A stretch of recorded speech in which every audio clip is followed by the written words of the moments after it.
Hey guys and welcome back to my channel. अगर अभी तक आपने मेरे चैनल को सब्सक्राइब नहीं किया है तो प्लीज चैनल को जरूर सब्सक्राइब कर लें। तो अगला पार्ट वहीं से शुरू होता है जहां पिछला पार्ट खत्म हुआ था। यहाँ से हमें जुयून के बचपन का फ्लैशबैक दिखाया जाता है। जुयून को उसके पेरेंट्स उसके कहने पर उसके फेवरेट स्टफ टॉयज के इवेंट में लेकर जा रहे होते हैं। वो जुयून को प्यारा सा स्टफ टॉय भी देते हैं जिसे देखकर जुयून बहुत खुश होता है। लेकिन बदकिस्मती से थोड़ी देर में उनकी कार का एक्सीडेंट हो जाता है। जुयून की मॉम उसे अपनी तरफ खींचकर बचा लेती है, लेकिन एक्सीडेंट से जुयून के पेरेंट्स की डेथ हो जाती है। मगर जुयून की ग्रैंड मदर अपने बेटे की डेथ का जिम्मेदार जुयून को मानती है। ग्रैंड मदर उससे कहती है, अगर तुम उन्हें अपने साथ इवेंट में ले जाने के लिए जिद न करते तो आज मेरा बेटा जिंदा होता, इसलिए तुम्हें उसकी मौत पर आंसू बहाने की जरूरत नहीं है। बेटे की डेथ के बाद ग्रैंड मदर खुद बिजनेस की देखभाल करने लगी थी और वो जुयून पर भी सख्ती करने लगी थी। जुयून अपने पेरेंट्स की डेथ के बाद अकेला पड़ जाता है क्योंकि ग्रैंड मदर भी उसका चेहरा देखना पसंद नहीं करती थी। मगर ग्रैंड मदर को पता भी नहीं चलता है कि जुयून के पेरेंट्स की डेथ से उसके दिमाग पर इतना गहरा असर हुआ था कि जुयून रात को सोते हुए नींद में डर जाता था। एक रात जुयून अपने लिए पानी लेने के लिए रूम से बाहर आता है तो देखता है उसकी ग्रैंड मदर उसके डैड के रूम में अपने बेटे के कपड़ों को देखकर रो रही थी। वो अपने रूम में आकर रोने लगता है और खुद से कहता है, मेरी ख्वाहिश को पूरा करने के चक्कर में उनकी डेथ हो गई, मैं ही अपने पेरेंट्स की मौत का जिम्मेदार हूँ। उसी रात वो डिसाइड करता है अब वो सारे काम करूँगा मैं जिससे ग्रैंड मदर को खुशी मिलेगी। वो दिन रात पढ़ाई करने लगता है ताकि अच्छा रिजल्ट लेकर वो ग्रैंड मदर को खुश कर सके। फिर वो एक दिन ग्रैंड मदर से आकर कहता है, आज से आप जैसा करने को बोलेंगी मैं वो सब करने को तैयार हूँ। इसके बाद जुयून बताता है, जैसे डायनासोर अपने रहने के लिए खुफिया घर बनाता है वैसे मैंने अपने शौक को पूरा करने के लिए अपने लिए एक सीक्रेट रूम बनाया है ताकि ग्रैंड मदर को हमेशा यही लगे कि मैं उनके हिसाब से आज तक जिंदगी जी रहा हूँ। देन प्रेजेंट में हम देखते हैं जुयून के सीक्रेट रूम में सारी चीजें उसकी पसंद की होती हैं। जुयून के सीक्रेट रूम के बारे में आज तक किसी को पता नहीं चला था, लेकिन सुजुंग वो पहली इंसान थी जिसने जुयून के सीक्रेट रूम का राज जान लिया था। जुयून सुजुंग को रूम के अंदर जाने से रोकने के लिए भाग के आ रहा होता है, लेकिन तब तक बहुत देर हो चुकी थी क्योंकि सुजुंग रूम का दरवाजा ओपन करके अंदर चली गई थी। सुजुंग रूम की डेकोरेशन देखकर बहुत हैरान हो जाती है। तभी जुयून भी वहाँ पर आ जाता है। जुयून को देखकर सुजुंग कहती है, तुमने तो कहा था तुम्हें ऐसी चीजें बिल्कुल पसंद नहीं है। जुयून कहता है, तुम्हें किसने कहा, ये रूम और ये चीजें मेरी हैं, चलो अब तुम यहाँ से जाओ। सुजुंग कहती है, मैं यहाँ काम करने आई हूँ इसलिए तब तक नहीं जाऊंगी जब तक अपना काम खत्म न कर लूँ। ये कहकर वो म्यूजिक सिस्टम को ठीक करने लगती है और कुछ देर बाद म्यूजिक सिस्टम ठीक हो जाता है और जुयून उसे चलाकर एंजॉय करने लगता है। जुयून को म्यूजिक एंजॉय करता देखकर सुजुंग समझ जाती है। फिर सुजुंग जुयून के कमरे में पड़ी हुई बुक उठाने लगती है। तब जुयून गलती से उसे बता देता है कि ये मेरी सबसे ज्यादा इम्पोर्टेंट चीजें हैं। ये सुनकर सुजुंग कहती है, मुझे पता था ये तुम्हारा रूम है क्योंकि तुम चेयर वुमन के इकलौते ग्रैंडसन हो और तुम्हारे कोई रिलेटिव भी नहीं है। ये सुनकर जुयून गुस्से से कहता है, हाँ ये मेरा रूम है और ये सारी चीजें भी मेरी है, बताओ अब तुम क्या कर लोगी और क्या तुम वो कॉन्ट्रैक्ट भूल गई हो जो तुमने ये सब सीक्रेट रखने के लिए मेरे साथ किया था। सुजुंग कहती है, हाँ मुझे याद है, मगर क्या तुम्हें सच में म्यूजिक, गेम्स और कार्टून वगैरह पसंद है? जुयून कहता है, हाँ मुझे ये सब कुछ पसंद है, क्या अब तुम सब लोगों को बताओगी? सुजुंग कहती है, नहीं, मैं तो तुम्हें जितना जान लेती हूँ मुझे और तुम्हारे बारे में जानने का मन करता है। तभी सुजुंग नीचे गिरने वाली होती है तो जुयून उसे नीचे गिरने से बचा लेता है। इस तरह कुछ देर के लिए रोमांस वाला माहौल बन जाता है। सुजुंग जुयून की बाहों में और फिर वो दोनों इसी पोज में एक दूसरे की आंखों में आंखें डाल के पूरा रोमांस करने वाला माहौल बना देते हैं।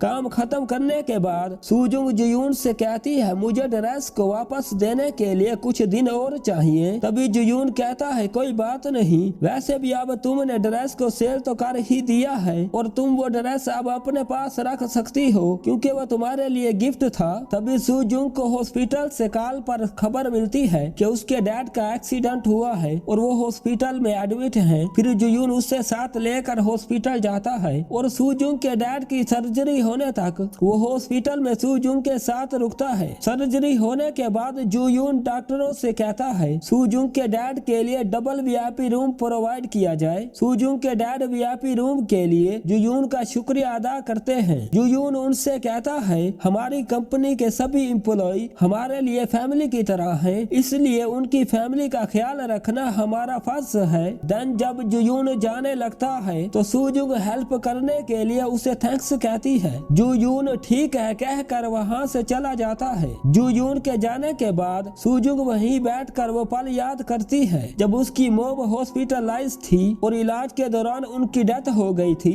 हम देखते हैं उस वक्त सुजुंग बहुत छोटी और अकेली होती है। ये सब याद करके वो रो रही होती है। देन जुयून वापस आकर उसे रोता हुआ देख लेता है। इसके बाद जुयून घर जाकर सुजुंग को मैसेज करता है और बताता है मैंने काउंटर पर तुम्हारे लिए गिफ्ट छोड़ा है। सुजुंग गिफ्ट लेने के बाद जब चेक करती है तो देखती है जुयून उसके लिए खाने के साथ वो स्टफ टॉय भी लेकर आया था जो उसे उस दिन कैफे में अच्छा लगा था, जिसे देखकर वो खुश हो जाती है। सीन शिफ्ट होता है। सुजुंग उस दिन काम करने वाले सामान का बैग लेने के लिए जुयून के घर आई हुई थी। जब जुयून उसकी टूटी हुई कार को देखता है जो उस दिन जुयून की कार की टक्कर की वजह से अब और ज्यादा टूट गई थी, तो जुयून सुजुंग को कार रिपेयर करवाने के लिए अपने सर्विस स्टेशन लेकर चलने का कहता है। इसके बाद दोनों सर्विस स्टेशन में बैठकर बातें कर रहे होते हैं। तब जुयून सुजुंग से कहता है अब तो तुम्हारे डैड ठीक होने वाले हैं, अब तो तुम नहीं रोगी। ये सुनकर सुजुंग पूछती है तुमने मुझे रोते हुए कब देखा है? जुयून कहता है उस दिन हॉस्पिटल में तुम बहुत रो रही थी।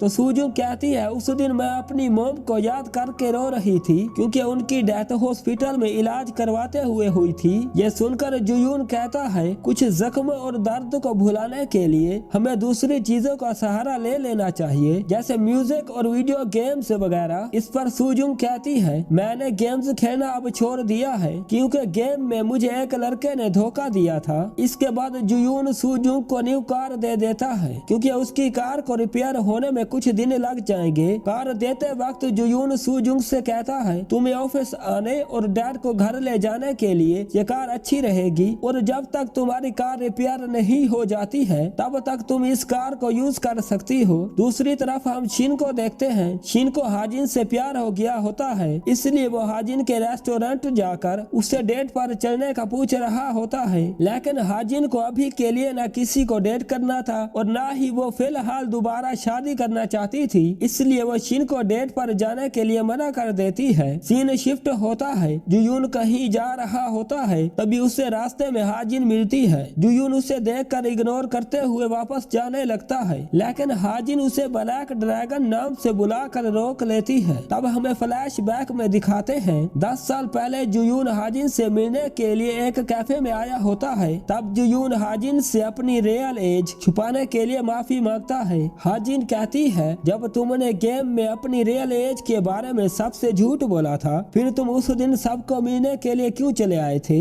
जुयून कहता है मुझे लगा था कि मेरी रियल पहचान और एज से किसी को कोई फर्क नहीं पड़ेगा। देन प्रेजेंट में जुयून हाजिन से कहता है मैंने तुम्हें कहा था ना कि जब मुझे देखो तो इग्नोर करके चली जाना। हाजिन कहती है मैंने तुम्हें काफी टाइम बाद देखा है और तुमने मेरे रेस्टोरेंट के लिए इतने सारे गिफ्ट भेजे हैं, इसलिए मैं तुम्हें इग्नोर नहीं कर सकती थी। ये सुनकर जुयून कहता है अगर फिर तुमने मेरी बात ना मानी तो मैं तुमसे कभी बात नहीं करूँगा। हाजिन कहती है ठीक है ठीक है। फिर जुयून उठ के चला जाता है। अगले दिन सुजुंग ऑफिस में होती है और वो देखती है उनके न्यू प्रोजेक्ट के लिए कुछ न्यू ब्रांड को लिस्ट में ऐड किया गया है जिनसे कंपनी को काफी नुकसान हो सकता है। और जब मीटिंग में उन ब्रांड के बारे में बात हो रही होती है तो सुजुंग कहती है इन ब्रांड से कंपनी को बहुत लॉस हो सकता है, इसलिए इन ब्रांड को लिस्ट से निकाल दें क्योंकि ये लिस्ट जुयून ने खुद तैयार करवाई होती है। सुजुंग की बात सुनकर वो गुस्से से कहता है है, मैंने जो डिसीजन लिया है तुम सब उस काम को जल्दी से करना शुरू कर दो। इसके बाद हम देखते हैं सूजुंग जियून के इस डिसीजन से अपसेट होती है। जुयून उसके पास जाकर कहता है, मुझे बताओ तुम्हारा मूड ठीक करने के लिए मुझे क्या करना होगा। फिर जुयून सूजुंग को लेकर गेम हाउस में आ जाता है। यहाँ पर वो एक साथ बहुत सारी गेम खेलते हैं और एक दूसरे को हराने का कोई मौका नहीं छोड़ते हैं। गेम खेलने से सूजुंग का मूड भी ठीक हो जाता है। गेम से फ्री होकर सूजुंग जुयून को